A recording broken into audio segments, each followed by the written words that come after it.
అధికారులు తమ పనితీరును మార్చుకొని జవాబుదారీతనంతో పనిచేయాలి. ఎమ్మెల్యే షాజహాన్ బాషా. మదనపల్లి పట్టణంలోని కురవంకలో వర్షపు నీటితో కాలువలో చెత్తలు పేరుకుపోవడంతో ఎమ్మెల్యేకి ఫిర్యాదు చేసిన స్థానికులు. క్షేత్రస్థాయి పరిశీలనకు వెళ్లిన ఎమ్మెల్యే ఇండ్లలోకి కూడా నీరు వెళ్లడం గమనించి మున్సిపాలిటీ అధికారులపై ఆగ్రహం వ్యక్తం చేశారు. పారిశుధ్యం, మౌలిక వసతుల కల్పనకు ప్రాధాన్యం ఇవ్వాలని, మళ్లీ ఇదే పరిస్థితి పట్టణంలో ఎక్కడైనా కనిపిస్తే ఉపేక్షించేది లేదని, వారిపై తగిన చర్యలు తీసుకోవాలని కమిషనర్కు సూచించారు. ఇకనైనా మీ పనితీరు మార్చుకొని ప్రజలకు జవాబుదారీతనంతో పనిచేయాలని హెచ్చరించిన ఎమ్మెల్యే షాజహాన్ బాషా. మూడోసారి ఇదే ఇష్యూ అయింది.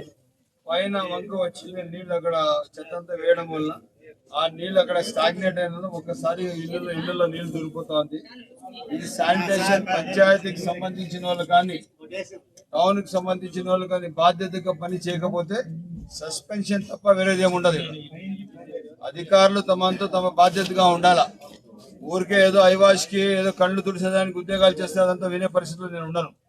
అర్థమైందా? ఒక్కసారి ఏదో గమ్మున్నా 2 సార్లు, 3వ సార్లు మళ్ళీ నీళ్ళు ఇక్కడ రావడం.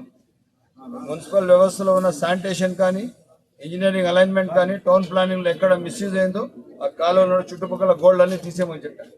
తీసేది పూర్తి స్థాయిగా ఏ ఒక్క ఇష్యూ పైన ఒక్కసారి ఏదైనా కంప్లైంట్ వస్తే 2వసారి అది రిపీట్ కాకూడదు. ఆ విధంగా పనిచేయాలి. ఊరికే ఏదో వచ్చినాం పోయినాం చూసినామంటే అదంతా కుదరదు. అందుకోసం సంబంధిత మున్సిపల్ శాఖ శానిటేషన్కి, టౌన్ ప్లానింగ్కి, ఇంజనీరింగ్ సెక్షన్కి, అదే పంచాయతీకి సంబంధించిన సెక్రటరీకి, పంచాయత్ సెక్రటరీకి, అక్కడ ఉన్న ఇంజనీరింగ్ సెక్షన్కి అందరికీ అక్కడ రోడ్డు కూడా ఒకటి అవసరం ఉంది. సిమెంట్ రోడ్ తక్షణం వేయమని చెప్పినాను. ఎట్టి పరిస్థితుల్లో సకాలంలో అధికారులు స్పందించాలా.